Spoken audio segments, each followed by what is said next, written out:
Faithfulness is the word. There's a place for you on the battle line. Engage in the fight for America's families.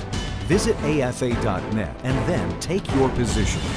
A message from the American Family Association. This is American Family Radio, a listener-supported ministry of the American Family Association.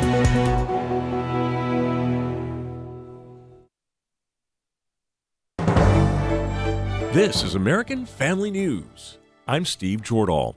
Rescuers searched Friday for any sign of a plane that went missing while carrying 10 people across Alaska's Norton Sound, south of the Arctic Circle. The Bering Air Caravan, a single-engine turboprop, was heading from Unalakleet to Nome on Thursday afternoon with 9 passengers and a pilot. That according to Alaska's Department of Public Safety. Authorities were working to determine its last known coordinates. Unalakleet is a community of about 690 people in western Alaska, about 150 miles southeast of Nome. Iran's Ayatollah has nixed the idea of new negotiations with the United States, noting that President Trump broke the last agreement that Iran made with the U.S. Fox's Jessica Rosenthal has more. While Iran's president, Masoud Pezeshkian, said he was open to dialogue with the West, the Ayatollah has said no, that there should be no negotiations with the United States, that negotiations with the U.S. are, quote, not intelligent, wise, or honorable. This week, President Trump signed an order to reimpose maximum pressure on Tehran, but said he hoped not to use it much, that they wanted to see if they could work out a deal with Iran. Ayatollah Khamenei said the very person in office today tore up the original agreement they had, meaning the JCPOA, or the Iran nuclear deal. And the Ayatollah went on to say they have to learn from that they negotiated, made concessions, and compromised, but didn't achieve the results they wanted. Jessica Rosenthal, Fox News. The arrival of a new administration has inspired confidence as Army recruitment numbers are up. AFN's Chad Groening has more. Recently, Secretary of Defense Pete Hegseth shared on X that in December 2024, the U.S. Army had its best recruiting number in 12 years. In January 2025, the Army hit its best recruiting number in 15 years. Hegseth said, bottom line, America's youth want to serve under the bold and strong America First leadership of Donald Trump. We had a fantastic thing happen. The Army had the best recruitment numbers that they've had in more than 15 years. They think it could be 25 years, actually. They're going to probably put that out, but more than 15 years. We were talking about it numerous times that we don't have people joining our military services. We don't have people joining our police force. We have to cherish our police. It's so dangerous. Elaine Donnelly is president of the Center for Military Readiness. I think with the introduction of the new administration and the new Secretary of Defense, it does inspire confidence. And troops who put their lives on the line need to know that their immediate commanders and the Secretary of Defense and the Commander-in-Chief have their best interests in mind and the best interests of the country. But Donnelly says if social agendas get in the way, that does not inspire confidence. And it turns families, because families influence people who are even considering going into the military. If families are reassured that our military is in good hands, of course, that's going to boost recruiting. I'm Chad Groening. The International Criminal Court is denouncing a recent executive order by President Trump imposing sanctions. Fox's Tanya J. Powers with the details. The International Criminal Court is calling on member states to stand up against the sanctions in the wake of President Trump's executive order on Thursday. The order said that the Trump administration would, quote, impose tangible and significant consequences on those who work on investigations that threaten the national security of the U.S. and its allies. In November, the court issued arrest warrants for Israeli Prime Minister Benjamin Netanyahu, as well as Israel's former defense minister, over alleged war crimes in Gaza. A warrant was also issued for a Hamas leader. A statement by the court says it condemns Trump's order and says it pledges to continue providing justice. Tanya J. Powers, Fox News. And finally, Terry Bradshaw is on the list of Pro Football Hall of Fame quarterbacks who fell short of a Super Bowl three-peat. The same with Hall of Fame-bound Tom Brady. Patrick Mahomes is the first to get his team back to the Super Bowl with a chance to win 3 in a row. Joe Montana remembers the health factor from his time with San Francisco. Add it all up, it's no wonder 8 previous teams did not even get the chance Mahomes and the Chiefs will have Sunday night against Philadelphia. You can find more news and information online at afn.net. We're also on Facebook, Twitter, and the AFN mobile app. For American Family News, I'm Steve Jordahl. The loss of a child through abortion, miscarriage, or stillbirth affects the emotional health of families. Feelings of anger, sadness, and regret can be overwhelming. There is hope and healing in the aftermath of a reproductive loss. Call the International Helpline at 866-482-LIFE to talk with someone who has been where you are and healed to help others. Your call is confidential. 866-482-LIFE.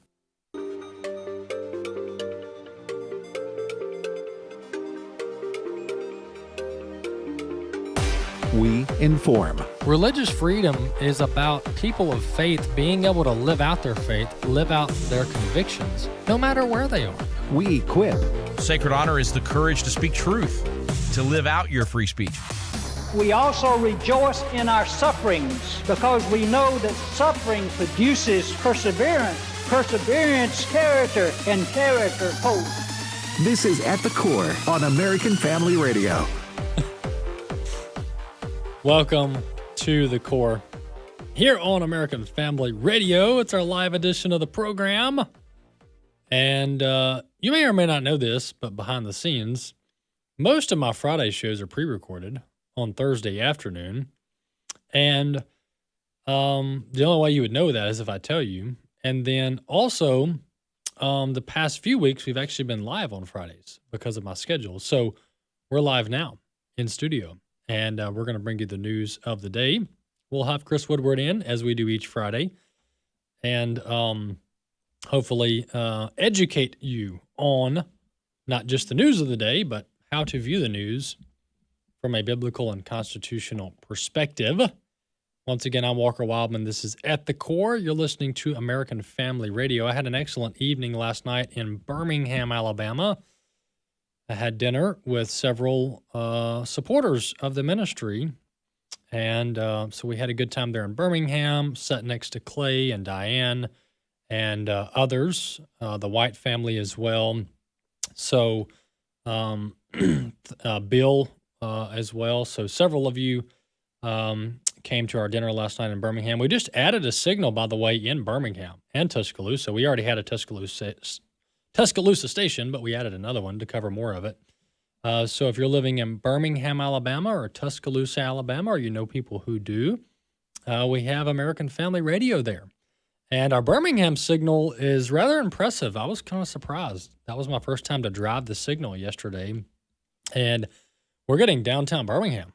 We're actually getting northeast Birmingham and northwest Birmingham. Just a little FYI for those who live or are in around Birmingham, Alabama, we have a brand new radio signal, 97.7 in Birmingham, 97.7 in Birmingham. Well, let's turn our attention to the scripture. Psalm 147 is where we are this week, verses 2 and 3. The Lord builds up Jerusalem. He gathers the outcast of Israel. He heals the brokenhearted and binds up their wounds. That's Psalm 147, verses 2 and 3. Well, Culture Warrior is our latest film that we have out. Our American Family Studio Department has produced multiple feature-length films and other mini documentaries and series, and this is just one of their latest, and it's called Culture Warrior Don Wildmon and the Battle for Decency. Of course, it is about my grandfather, Don Wildmon, but also it's about basically the culture war in America. Where did the culture war begin? When did Christians begin getting involved in culture and government and politics, at least in the modern era? You can look at all this history. It's fascinating, all the stories about corporate America and the White House and Hollywood. I mean, it's just fascinating history here with Culture Warrior Don Wildmon and the Battle for Decency. So I want to encourage you to go over to culturewarrior.movie, culturewarrior.movie, and check this out. And just to whet your appetite, we're going to play about a 2-minute trailer here of the Culture Warrior film. Let's listen. Here in the Christmas season of 1976, I sat down one night to watch television. As we started looking for something to watch, every channel had something inappropriate on it. There was nothing good. I became angry that night. I left the parish ministry and founded the National Federation for Decency. And I remember people going, "You're going to do what now exactly?" Reverend Wildmon. Reverend Wildmon. The Reverend Donald Wildmon. Reverend Wildmon says the show is too sexually suggestive. We monitored television to see who was sponsoring the offensive shows. It was totally covered from the networks to the advertisers. Well, at first they wanted to ignore it, but then after a while they couldn't. NBC said the boycott is an obvious attempt at intimidation, and we will let the people judge the fairness of this tactic. I'd like to know what right you think you have to tell me what to watch on TV. Send that question to the network, okay? He used to say, well, let everybody think I'm dumb. Said that's to my advantage. You know who sells more pornography than anybody else in America? 7-Eleven, your friendly family convenience store. He stepped on a whole lot of toes early on, and they thought, I think, that they could just crush him. Don told me that, Ben, I've been sued by Penthouse and by Playboy. Things were changing, and many people just sort of acclimated to it, and Don Wildmon didn't. The Last Temptation of Christ. It was going to be a blasphemous movie about the life of Jesus. We're not talking about the specifics, we're talking about the general theme. What you did with Brother Don as the leader, you got on and hung on as best you could. AVA is funded in part by a grant from the National Endowment for the Arts. So it was just vile stuff that was being funded by the government. If we lose this cultural war, we're going to have a hedonistic, humanistic society. He was going to be faithful and lead the success up to God. He's had an uncanny ability to look down the road and see the impact of things that are happening today. I'm not trying to be a prophet of doom. I'm trying to be honest with you. When you see people live out their faith, you know there's something to it. One person can make a difference. Well, there you have it. That's the Culture Warrior trailer. And if you want to watch the full film, you can. It's free. Movie. Go there. They yell into the microphone at nobody. And then they're also trying to go and barge in these federal buildings, which they're being denied access to. And this is quite humorous because here we are, my friends, and the Democrats have literally zero power over the government, zero control over the government.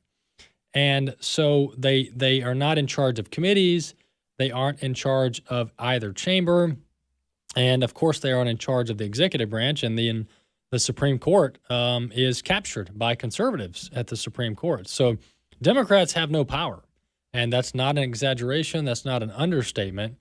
The Maxine Waters, Democrat, tried to go to the Department of Education. And poor fella, the employee that they sent outside of the building to block the door, I feel really bad for him because there's this video, and we'll have to maybe bring this in next week, but there's this video of Maxine Waters harassing this federal employee, and this guy's like, man, he's like, give me a break. Give me a break. Get out of my face. And I really feel bad for him because he's having to listen to Maxine Waters berate him because she can't access the Department of Education building. So this is all for show. These Democrats, they know they have no authorization because of separation of powers to enter these federal agencies. This is under 100% control of the executive branch. Now, if Congress doesn't like something, they can have hearings, they can issue subpoenas, and they can exert their checks and balances power that has been authorized by the Constitution. But as far as Democrats just, picking and choosing that they want to just go in federal agencies and just mosey around, well, they just can't do that. That's not legal for them to do. And they're starting to figure that out. Axios reported that Democrats have been blocked from 5 agency buildings. Most recently, the Department of Education, which, my friends, we're about to turn this thing. The Department of Education is about to be turned into an empty nest. It's going to be a shell of an agency. Nothing in it. They don't do anything. No powers, no authorities. We're just going to shutter it to the degree legally possible through the executive branch. So that's coming pretty soon. Also, Democrats tried to go in, let's see, I said Department of Education. They tried to go in the USAID building, where they were wasting our money like nobody's business. They tried to go into the Treasury Department within the last week or two. So they tried to go into, Yeah, so those are the agencies that they tried to enter. And I think it's hilarious. I think it's absolutely hilarious because they have no power. They have no control. And I want to also at the same time this has been an amazing 2 weeks, going on 3. It's going to be a busy 2 years, 4 years. J.D. Vance says, look, we're not stopping. We're going to keep the momentum going. So the wins are going to keep piling on. But here's what I want to remind everyone about. Many of these agencies are constituted by Congress, all right? I'm not saying that they're constitutional because there's a difference, but many of these agencies are authorized, that's a better word, by Congress, meaning Congress said, hey, we're going to create the Department of Education. Now, of course, the Department of Education and others are not in the Constitution, so there's a strong case that they're just blatantly unconstitutional agencies without amending the Constitution. But nonetheless, they've been set up by Congress, okay? Both whether it's constitutionally or not. The president doesn't. With some of these, not all, there's some where he has unilateral authority over, both to open up and shut down. But with many of these agencies, the president doesn't have the unilateral authority to formally cease their existence, all right? Now, the president does have the discretion and the authority to turn these agencies into no man's land. He can turn these agencies into a shell of a building, right? Where there are 0 employees. Maybe there's a cabinet position over the agency like the Department of Education, but there's no employees in the agency. The agency doesn't do anything except for what's legally required by Congress. So he can basically gut these agencies to the degree legally possible. But the president doesn't have the unilateral authority to completely shut many of these agencies down. And I want to note that because I don't want us to get, on this trance that the Department of Education is just going to vanish, right, overnight. President Trump can do a lot of damage. He can deconstruct the Department of Education, but he legally, without Congress getting involved or litigation at the Supreme Court, he can't just shutter the doors of the Department of Education 100%, okay? So I want to lay that sober reminder up there as we look at executive orders and we discuss which agencies should exist and which ones shouldn't. But what I would encourage the president to do, and this is what he is doing from what we're seeing, is the agencies that are unconstitutional, I would just make them into a shell of an agency, especially the agencies that have little to no bearing on day-to-day American life, okay?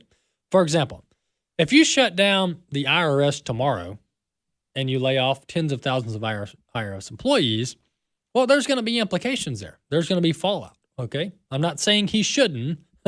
I'm not saying the IRS is a good agency, but I'm just saying, practically speaking, if you shut down the IRS overnight, things are going to break, okay? Because our tax system is way convoluted, and the IRS, unfortunately, likes to meddle around in everybody's finances. So that's a little more difficult. Now, you can definitely lay off thousands of IRS employees, and we won't miss a beat. That's a fact. The Department of Education, on the other hand, you could probably shutter its doors tomorrow, and nobody would even know what happened because they don't really do anything of significance. They might hand out some grants. They might approve some funding, but all that can be block granted to the states. All right. So there's a lot of these agencies, USAID, for example. There's some collateral. Is the collateral worth it? 100% it is, because of the fraudulent behavior that USAID has been operating under for a long, long time. Not to mention the potential money laundering and Ponzi schemes that have been going on at USAID, of which Pam Bondi should be investigating as of yesterday. There's no reason not to open a full-fledged criminal investigation into the potential money laundering and Ponzi scheme and kickbacks over at the Department of USAID. So some agencies can be made into a shell of an agency. Some agencies can be pared down. But nonetheless, Trump is going after it one at a time. And you shall be my witnesses both in Jerusalem and in all Judea and Samaria, and even to the remotest part of the earth. My name is Abraham Hamilton III, and this is the Hamilton Minute. The 128th Psalm explains that it is the individual who's been transformed by the power of God who then builds the transformed family. Transformed families build transformed churches. Transformed churches build transformed communities. And transformed communities impact the broader society. The way forward in America is repentance and living locally. Focus intensely on your families, your local church, and your local community. What goes on in your house is far more important than what happens in the White House. Great Commission execution must begin in Jerusalem. Listen each weekday from 5 to 6 p.m. Central for the Hamilton Corner with Abraham Hamilton III, Public Policy Analyst for the American Family Association. Jesus' final words to his disciples were to go into all the world and teach the gospel, making disciples of all nations. For more than 27 years, Tomorrow Clubs International has faithfully answered that call by partnering with local churches in some of the world's poorest nations. Here's a report from a team leader. When children learn to follow Jesus, they become disciple makers, influencing their families and friends. The gospel then overflows into the community, bringing repentance, reconciliation, church growth, and even reduction in crime and substance abuse. More than 500,000 children have learned to follow Jesus through Tomorrow Clubs. Kids also learn practical life skills such as cooking, woodworking, and the English language, preparing them for a brighter future. To learn more about the life-changing work of Tomorrow Clubs International, go to tomorrowclubs.org. That's tomorrowclubs.org. All gifts are tax deductible. Hello, everyone. I'm Tim Wildmon, president of American Family Association and American Family Radio. Hey, just returned from the presidential inauguration of President Trump and Vice President Vance. And let me tell you something, folks. There's an excitement in the air among millions and millions and millions of Americans who are ready for some common sense changes to come to our country. Guess what? We're going to Washington, D.C. again for our Spiritual Heritage Tour in June and September. We're over halfway full. If you want to go with us to see our nation's capital from a distinctively Christian heritage viewpoint, then you need to contact us. You need to go to wildmongroup.com, WILDMON group.com. We're also going to Colonial Williamsburg, Jamestown, and Yorktown. It's going to be a lot of fun. We're going to Boston in October. For information on any of these tours, go to wildmongroup.com, WILDMON group.com. At the Core podcasts are available at AFR.net. Now, back to At the Core on American Family Radio. Welcome back to The Core here on American Family Radio. Well, just dissecting Washington, D.C. news and bringing you the truth of what's going on. Well, since we're so honest here on the show, let's continue this discussion and let's forecast what's going to happen in Washington, D.C. First off, as a side note, the Democrats are they're trying to make a story out of the jobs report that came out, I believe this morning. The jobs report came out this morning that showed slower hiring, right, across the private sector and government as well, because it's all bundled in the same. And but what the Democrats are refusing to note is that this jobs report was before President Trump took office. The jobs report put out in January, ended with pay period January 12th. But they don't read, or they do and they're dishonest. But either way, when you see the headline on MSNBC or CNN that Trump's jobs report is bad, just remember, the jobs report was conducted with data with pay period ending January 12th, 2025, which was 8 days before President Trump was sworn in. So it's not Trump's jobs report, it's Biden's. But furthermore, planning ahead, Biden left Trump a dumpster fire. Biden left Trump a dumpster fire. And it is going to take some time to put out the dumpster fire. So do not be surprised if there is negative economic data in the coming months that comes out. Not to mention, government spending is falling off a cliff because DOGE is going to every agency and cutting spending like nobody's ever seen before. Why does that matter? Because for the past 4 years, government spending has artificially propped up the economy.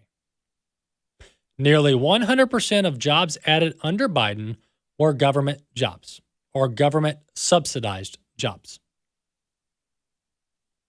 So Trump is putting out the dumpster fire, and it's going to take some time. Memo to America. Back to these agencies and the funding and what President Trump is doing to shutter some of these unneeded, unnecessary, unconstitutional agencies. Here's the next fight that's going to be had, at least the next big fight that's going to be had. And this is going to be where the Democrats actually have a say.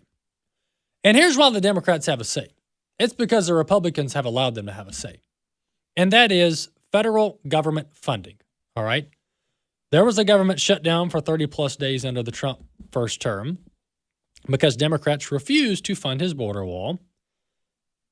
I'm projecting now that there will be another government shutdown. And here's why. President Trump has already identified hundreds of billions in government waste that isn't necessary for renewal. Well, all of the special interest, all of the lobbyists, all of the NGOs, every single government contractor that has been affected by the billions of cuts that DOGE is conducting is going to be squawking at their congressman and their senator's office saying, we need the funding, we need the funding. Congress controls the purse. The fight is going to be, does Congress over-authorize monies to the federal agencies, even though the federal agencies are saying, we don't need the money? For example, USAID, one of the most notorious fraudsters on the block. There's been identified billions of dollars in USAID monies that is completely unnecessary and will not be spent again under the Trump administration.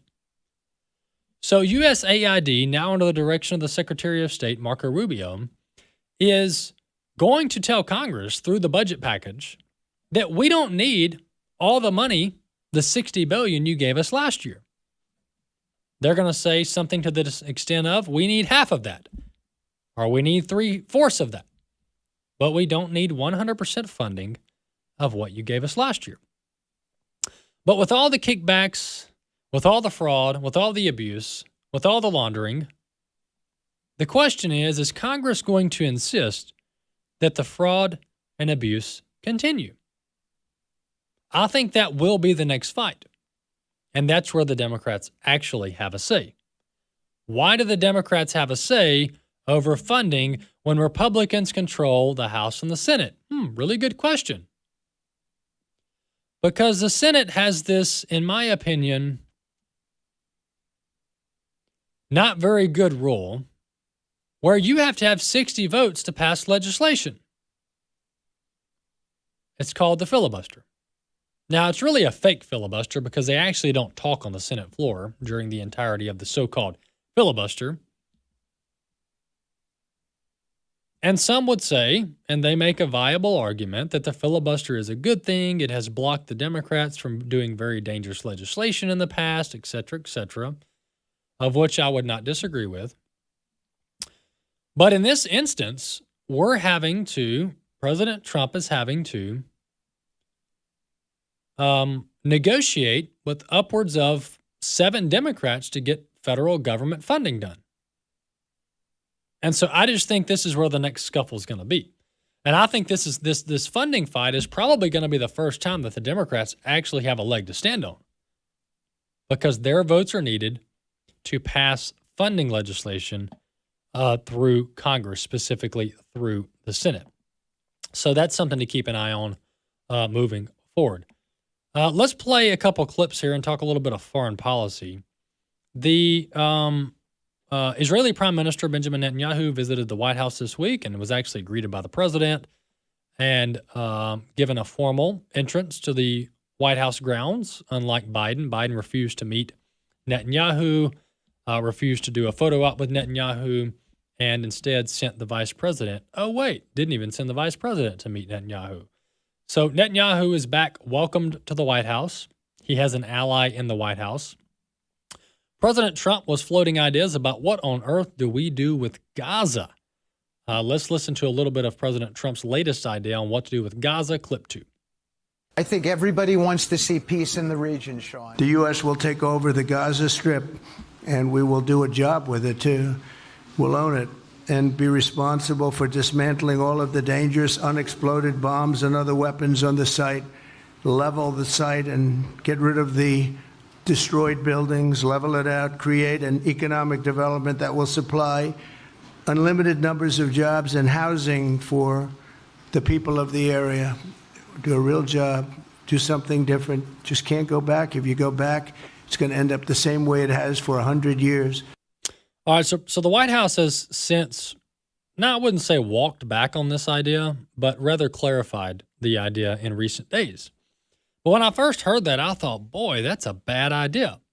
And I've given Trump a 10 out of 10 on the first 2 weeks of the presidency.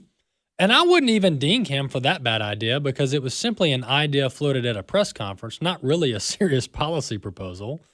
So President Trump is still at a 10 out of 10 on my scale for his performance over the last 2 weeks. But the U.S. rebuilding Gaza under any circumstance is wholly a bad idea.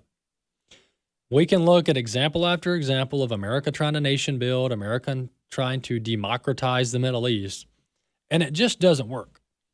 The primary reason it doesn't work is not because the money's not there, not because we can't get our allies on board, not because our military is not good enough.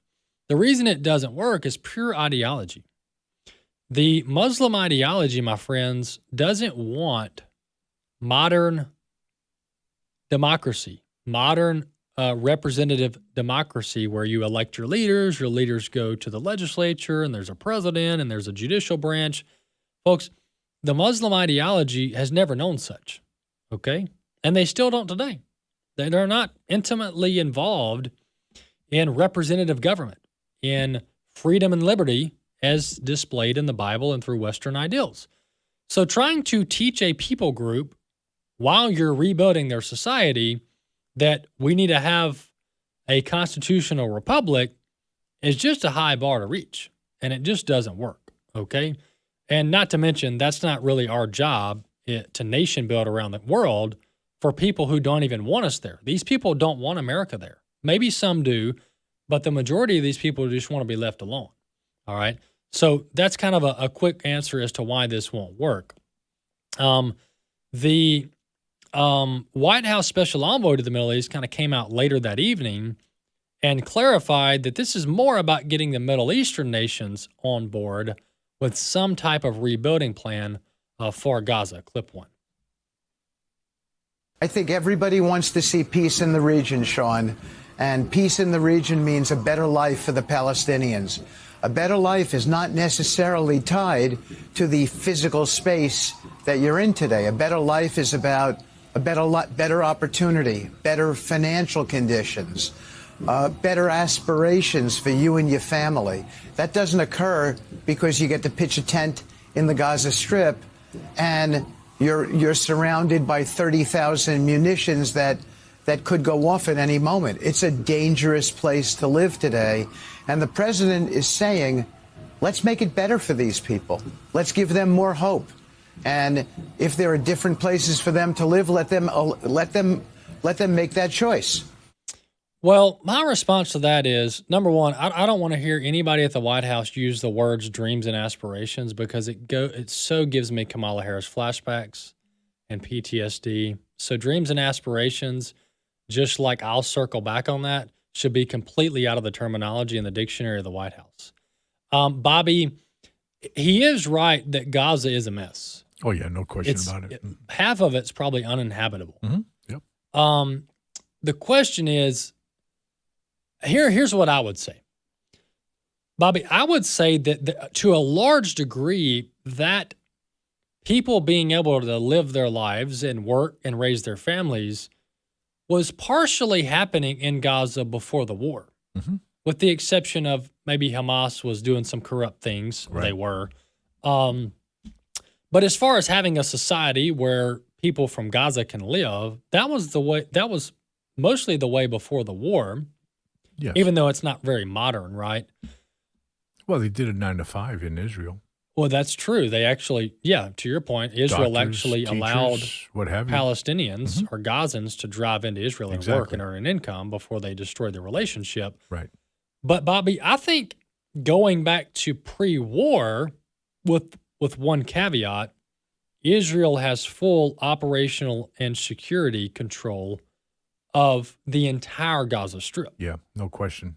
And I think in terms of the walk back, Trump did clarify that because, like we talked about yesterday, when you think about a situation where we have control, all of a sudden, the normal person, reasonable man theory says that we're going to bring our military troops in to take control. Right. And he kind of walked that back. He's saying that it's not going to be that. More of an advisory situation, military not really involved. Because let's face it, the IDF can take care of their own business. Yes. So it's again going to be advisory in nature.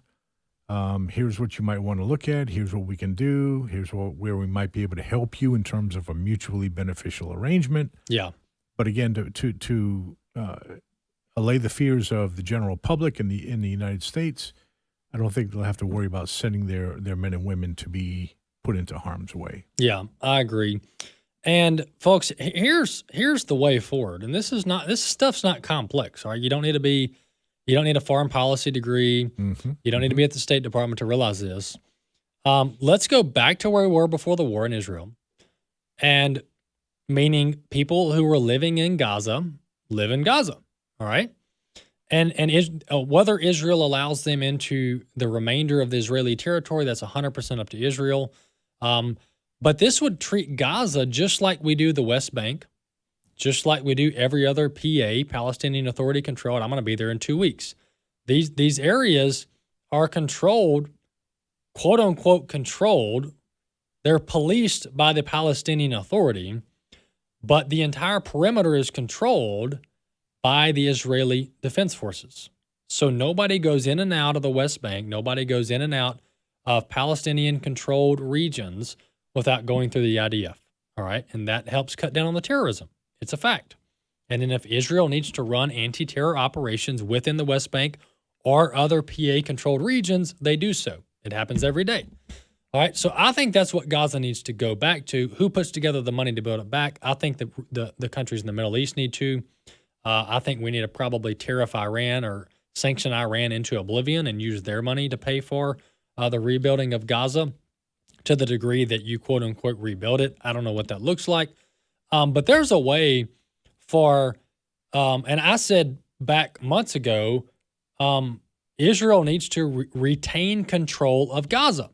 Now, whether Israel wants to make it an official territory of the rest of Israel, or whether that's too, quote unquote, provocative for the rest of the Muslim majority nations around them, and they're not going to go for that, but maybe it remains under Palestinian Authority control, but the Israelis have full security control. To me, that seems to be the compromise. All right, it's that, or the Israelis just completely take it over. So if I'm a Muslim majority nation in the region, I would say, all right, we're going to keep it under Palestinian Authority control, and then we will allow Israel to manage the security of the Gaza Strip. And there you have a pseudo two-state solution. That's right. Yep. So that's the only viable path forward, in my opinion, that gets everybody in the region. Of course, we don't care what Iran thinks. Gets everybody in the region on board. Israel prevents another October 7th. They control the Philadelphia corridor, which is a no-brainer. And we're good to go. that's the path that the Trump team should pursue.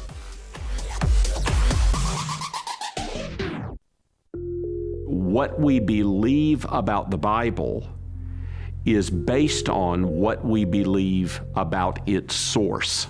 The God Who Speaks, the award-winning documentary from the American Family Association, is now available in a special limited edition DVD set.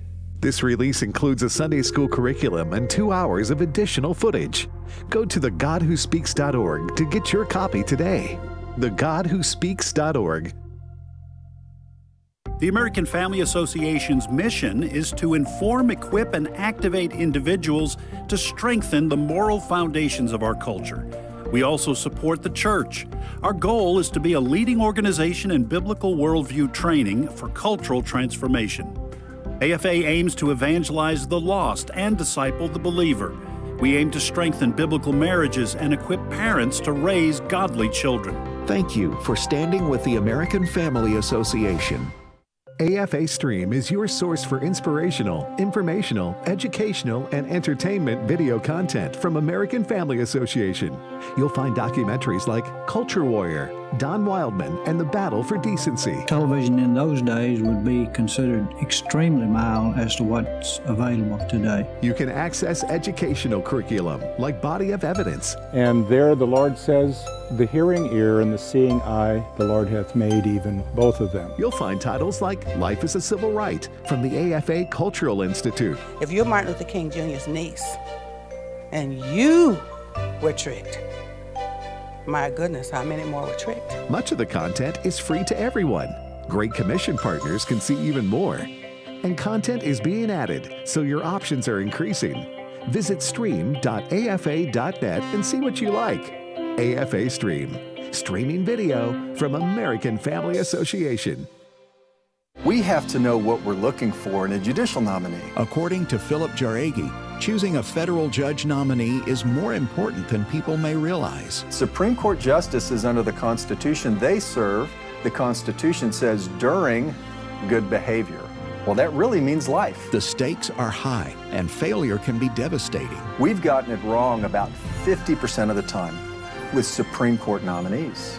Had we gotten it just 75% of the time correct, we wouldn't be in the position we're in today. Federal judges have the ability to change the direction of our nation, for better or for worse. That's why we need to understand the role judges play. What's their purpose? What are the guiding principles that shape who they are and how they use their authority?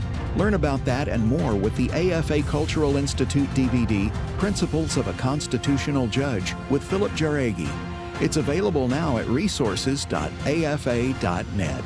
Resources.afa.net. This is At the Core on American Family Radio with your host, Walker Wildmon. Welcome back to The Core. It's our live edition of the program, Friday edition. Chris Woodward comes in with us each week from American Family News. Chris, are you tired of winning? No. Good answer. I got the little for Good those answer. For those that can't see me, I Finger got the little, wagging. Yeah. Well, Chris, according to Fox Business, the top headline today is that Trump hit the brakes, pun fully intended, on a $5 billion electric vehicle charging station. Yes. Can you imagine having control over $5 billion? First of all, I would be debt free. I would hope so. Yeah. And Times a million. And I would own a lot more land than I currently do. But no, yeah, I got some reaction to this. I called Larry Behrens at Power of the Future earlier today. He was very excited by this. Actually, AFN broke the news to him that we were getting rid of this. So he was thankful for our news organization, number one, thinking of them. But he told me that he was glad to see this go. Taxpayers should not be on the hook for this. And folks may remember a much-talked-about segment that then Transportation Secretary Pete Buttigieg did on CBS last year, where host Margaret Brennan brought up the fact that we have this multi-billion-dollar program and you guys only have 7 or 8 charging stations. Yeah. And his defense was, well, we're going to have them by the end of the decade. Said every bureaucrat in Washington. And to her credit, Goodness. this is the same Margaret Brennan that tried to take J.D. Vance to task, but to her credit, she did say that these things were funded by taxpayers. What was Vance's quote to Margaret It was hilarious. Like it was like a meme. I don't care, Margaret. Or, yeah, it was I don't care, Margaret. Something like that. Like, yeah. When she tried to blame him for the price of bacon, even though he had been in office for about 10 minutes. Yeah, that's true. Yeah, J.D. Vance does really well with the media. He really does. I think they're going to quit inviting him to do interviews because he embarrasses them every time. And he always has that like look at the camera or whatever that ends up as a meme. Well, and he acts so normal. Mm-hmm. Like he's not trying to polish things, and he's not trying to make up words he doesn't even know what they mean. Yeah. He's not oohing and ahhing like Kamala Harris or cackling. And his look to his wife at the National Cathedral when the woke bishop, non-bishop, liberal, her church has since been defunded by Trump through USAID, his look to his wife was so normal. It was like somebody that's like, are you kidding me? Like, are we really doing this right now? It was a beautiful thing. But nonetheless, Trump saving $5 billion from this Department of Transportation EV program that hasn't even been completed yet. That's out today, so the savings continue.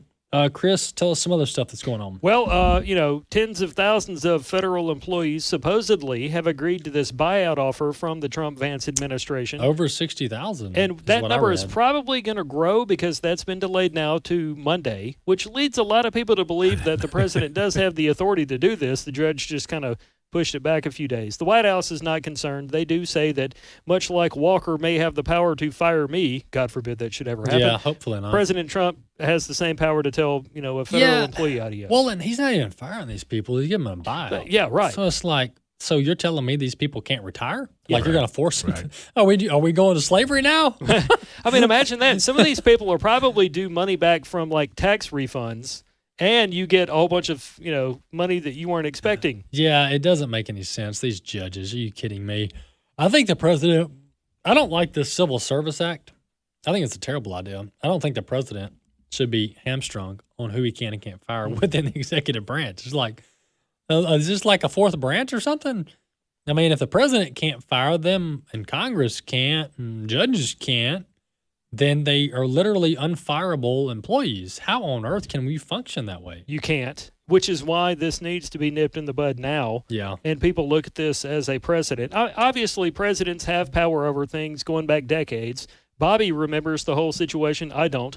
But you remember the situation between Reagan and the air traffic controllers back in the 80s. Very well. That's one of many examples to which a president can say, hey, get to work or adios. Yeah. Yeah, that's exactly right. Tell us, we talked a little bit about this in the first segment, but tell us about the jobs report. Yes, the final jobs report of the Biden-Harris administration is out. We had 143,000 jobs. Unemployment fell to 4%. For the first time in a long time, government was not in the category where people were hiring a lot. The government did hire people, but it wasn't one of the main job areas of creation. But the reason I bring this up is because it was the end of the Biden administration. Trump was in office for a few days of this data collection. Really what people need to be aware of is the February onward jobs report is the one where you're starting to get a feel of how things are going to be this quarter under this new president. Well, according to the White House, this data was collected with pay period ending January 12th. Yes. That's what which the White is House before said. Trump. Yeah, which is 8 days before Trump. So literally Trump wasn't even sworn in when this happened. Mm-hmm. But furthermore, Chris, even if, like, let's say the next jobs report, right, the February, Trump hadn't even like sat down at the desk in the Oval Office. How do they expect him to have like jobs turned around? like he's still getting his bedding put in in the White House, and they're like, bad jobs report for Trump. Right. That's why you need to, number one, pay attention to who you get your news information from. And you actually, listeners, read the information. It's not difficult. You can Google BLS jobs report and read it for yourself. The first couple of paragraphs are going to give you where we saw hiring, where we saw job losses. You can look down near the bottom, and it's going to give you revisions. Oftentimes, under Biden, things ended up worse than what we were initially told. Yeah. One thing to look for in February onward, now that we have a new president and we have an energy secretary, an interior secretary, transportation, all these things, we need to start looking out for job creation in the area of oil and gas. That was one of the places that actually shed jobs in the January jobs report. Obviously, that's going to go up now that we're going to be deregulating some things in the way of the energy sector. Manufacturing has also been an issue and a big area of concern. I know Joe Biden pretended that he was this great manufacturing jobs person, but he was not. And that's a concern because you can't be a superpower if you're not making things. And we don't have as many manufacturing jobs as we need to. Construction is another one. Yes. So those are going to be big areas to watch. Yeah, I think President Trump needs 3 to 6 months before you can really start gauging results. I mean, there's going to be some sentiment momentum that's taking place now, meaning businesses feel a little more confident and consumers. But the dumpster fire that Biden created is going to take some time to iron out. And Biden was still, up until he left office, he was still blaming Trump. Yes. For any current problems he was facing.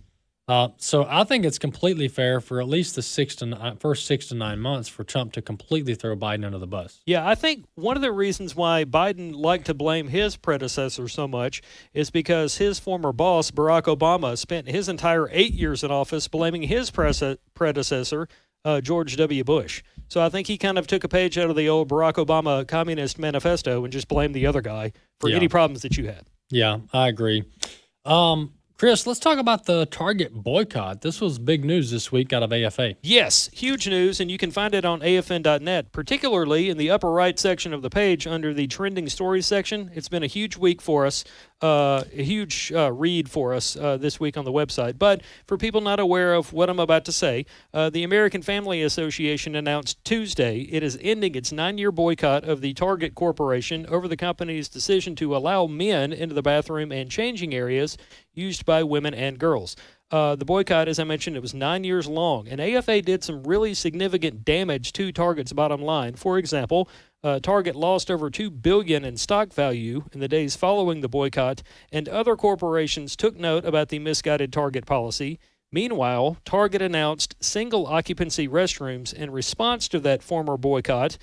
Target also scaled back LGBTQ Pride Month products in May of last year, and the big one, which we've discussed on former segments on this show, Target recently announced it will no longer participate in the Human Rights Campaign's LGBT Index.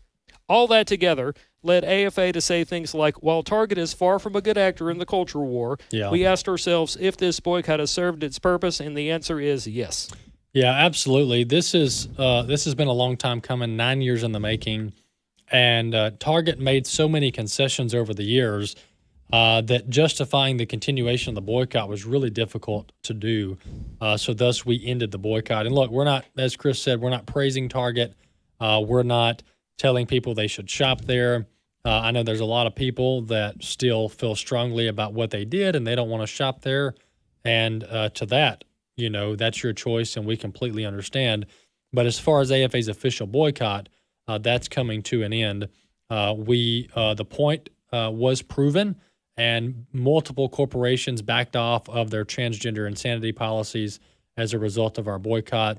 And once again, Target made multiple concessions over the years to come to this point. Moving on, Chris, the USAID, this Trump, rapid pace environment, Bobby. Tell us what's going on, I guess that's CNN that was showing that just a minute ago. Yeah, they just removed, or they are in the process of removing the sign, all signage on the USAID building as we speak. And so it goes. Yes, so the president has ordered the USAID building, ordered a contractor over there to remove the sign because USAID is going under the Department of State. Chris, the fact that USAID was ever its own rogue agency is baffling to begin with, unless it turns out that it was a massive Ponzi money laundering scheme for lawmakers, then it makes complete sense. but it needs to be under the Department of State. It really does. I mean, it's one of those things. It's another example of how government often does things wrong. There have been people this week that have thrown out the idea that basically the whole idea, or at least recent goals from USAID, were all kind of Democrat agenda things, so that way they could still manipulate stuff, push things overseas, regardless of who might be in the White House.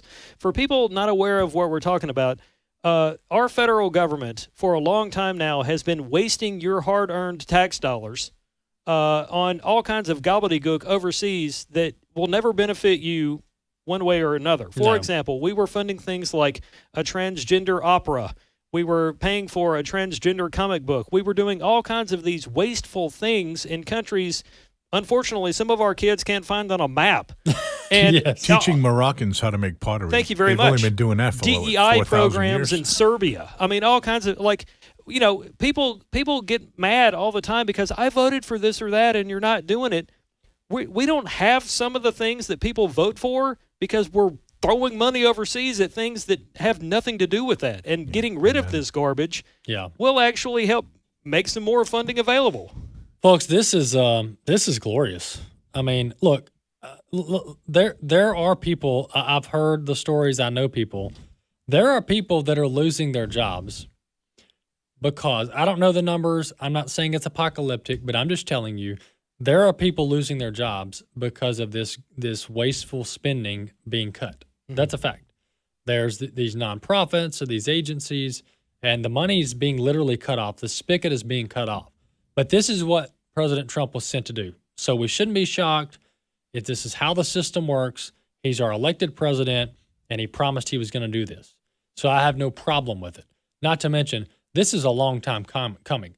The fact that Congress didn't fix this garbage in the last 2 decades when the voters, starting with the Tea Party and before, going back to Reagan, the fact that Congress didn't fix this mess is absolutely infuriating. So anybody that's upset about losing jobs, aid not going overseas, why is Trump moving so fast? My friends, Washington's known about these problems for 30 years, 40 years, and they hadn't done squat about it, okay? So you can blame your congressman that's been there since before I was born, Joe Biden, one of them, senator from the 80s.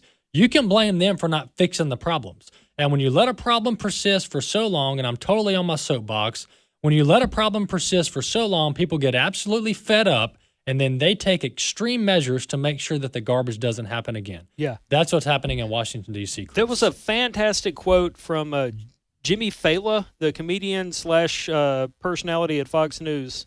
He had a quote this week. Newsbusters actually picked this up. But in regards to the outcry about people losing their jobs over USAID cuts and stuff like that, he said, look, he's talking to politicians, if you didn't do anything about Biden firing people for not getting an experimental shot, I don't care what you have to say about people not doing anything, losing their job. That's a good point. Ooh, I like that. Yeah. Yeah, our country has so many problems. And once again, if you want to blame somebody, blame the leaders of the 40 years past. Because they've known about waste, they've known about abuse, and they haven't done anything about it. I mean, we are deep in debt as a country because of the poor decisions that Republicans and Democrats in office have made for decades. Yeah, $37 trillion that we're bankrupting our kids and our grandkids and our great-grandkids with no remorse at all. But yeah, to Bobby's point, it's confirmed the USAID building is being closed. The sign is being removed as we speak, and that's going under the full operational control of the Secretary of State. I'm looking now at the USAID website. It's been shut down as of today. As of tonight, at 11:59, all USAID direct hire personnel will be placed on administrative leave globally. And if you need to keep your job because you're essential, then it says that your boss will reach out to you by Thursday, which is yesterday, at 3 p.m. So this is breakneck speed that Trump is moving at. And this is the reform that voters have been desiring for a long, long time.